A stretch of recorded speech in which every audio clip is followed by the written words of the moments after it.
Good evening, Willingers Wedge and Hunt Club. I'm Sean Burgundy, and here's what's going on in your world tonight. First off, I'd like to offer a quick apology to the legendary anchorman, Mr. Ron Burgundy.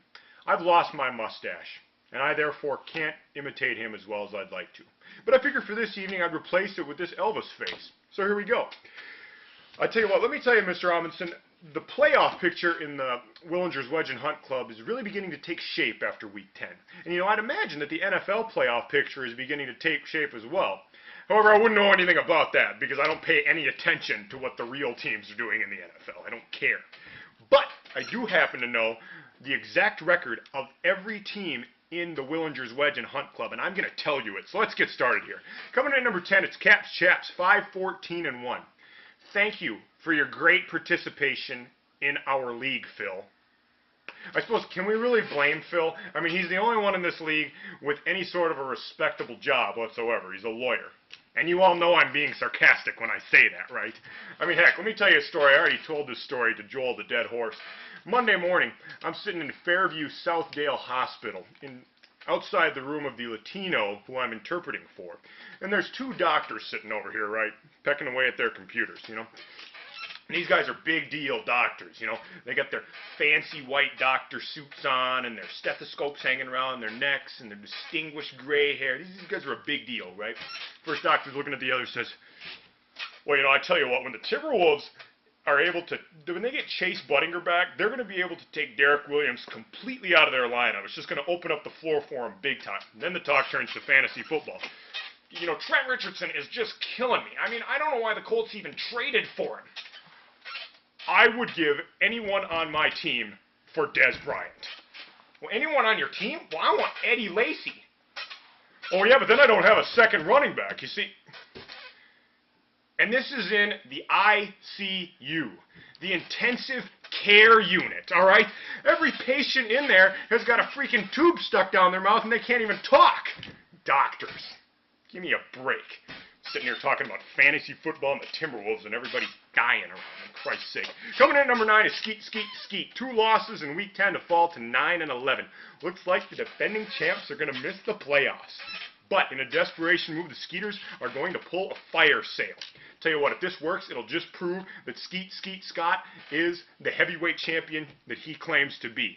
Fire sales usually only work for the Muskie Hunters. I mean, whenever anybody else tries it, it usually just ends up being about an $18 donation to the transaction pot, and at the end of the day, the only real trades made is that Steven and Woody have swapped like Peerless Price and Brian Finneran for A.J. McCarron's girlfriend and Devin Hester's mom. Coming in at number 8 is the Fire Penguins at 5-15. Well, let's see here. We got 2 teams at 11-9 that are tied for the last playoff spot, and the most wins that Steven can get would be 12. Do a little math here real quick. We take 5 times 7 to the 12th power. The standard deviation of a corn cob in the ass tells me there's a probability of 0 that Steven's going to make the playoffs. Nice try, loser. Hey, maybe Nick Foles will play the spoiler for somebody. Coming in at number 7 is the Phenom Squad with Eric Pedersen. He's also 5-15. Whining in Week 10 about how he split his 2 games after scoring 90 points. Hey, maybe if you wouldn't have left Darren Sproles on the bench with 20 points, you would have beat Bite My Fat Ass. But look on the bright side. You solved your quarterback issue in just 1 week. RG3 got 25 points. Now, Woody, if you just take about maybe 10 or 15 years, you can work out all those other issues you got in your life. But hey, Woody, I'm a slightly crazy bastard too, all right? And that would be, for that reason, that's why I never want you to actually quit this league, all right? Coming in at number 6 is the lucky one, Dangling Meat Jeremy Miller. 2 losses in Week 10 to fall to 11-9. Well, it was a tough week for the Tony Romo, Terrence Williams combo, and the Saints just crushed the Cowboys. How are you, Jerry Jones? Tell you what, chalk another one up for the list of the slightly crazy bastards that we were just talking about.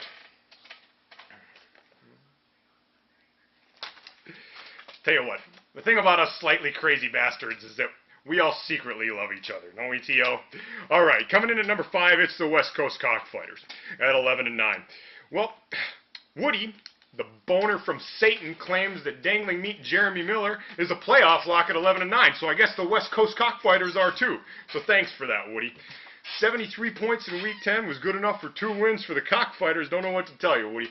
$41 spent on Russell Wilson. Some people thought that might have been an overbid, but let me tell you guys something, all right? Cockfighters won by 7 points over the Dead Horse in Week 10, 19 points out of Russell Wilson, and I ain't had another QB getting me 12 points since the golden Kurt Warner days. So that might have just been a $41 playoff ticket. I'll see you guys in December. Coming in at number 4 is the Dead Horse himself. Falls to 13-7 now. He's on a 4-game losing streak and barely hanging on to that bye. Is he worried about it? No, probably not. He's probably still just laughing at the statement that some news anchor made about 6 weeks ago when I said, there is no other QB that I would have than Vic. Not even Manning. And I don't mean Eli Manning by that, by the way. Coming in at number 3 is the Alabaster Alley Cats at 12-7-1. Well, it looks like Al, believe it or not, of all people, is the team that might sneak into that bye. But you know what? Am I going to respect you, Al? No, I don't respect you. Heck, even if you get the bye. Second round. Cockfighters. I tell you what, you better round up some wild animals or something, all right? Because you can't bring a knife to a gunfight, and you can't bring a gun to a cockfight. Much less a bunch of stupid alley cats, all right? Watch yourself. Coming in at number 2 is Bite My Fat Ass at 12-8. You talk about people who can't win a cockfight, right? Big, slow, and unstealthy. We're going to bite your fat ass so hard that you're going to be leaking diarrhea blood out wherever you walk all day long. Coming in at number 1 is Antonio Cromartie's Children for the umpteenth week in a row at 16-4. Let's just do the rundown here from week 10. 17 points from Stephen freaking Hauschka, the kicker. 31 from Breeze. 23 for A.J. Green. 21 for Marshawn Lynch. The real question is, can this team win a cockfight? Well, let me tell you, Mr. Robinson, if there's any owners in this league that are going to do it, you guys are probably the ones that could win a cockfight. My feathers are standing on end right now. That's going to do it for this week. Stay classy, Willingers.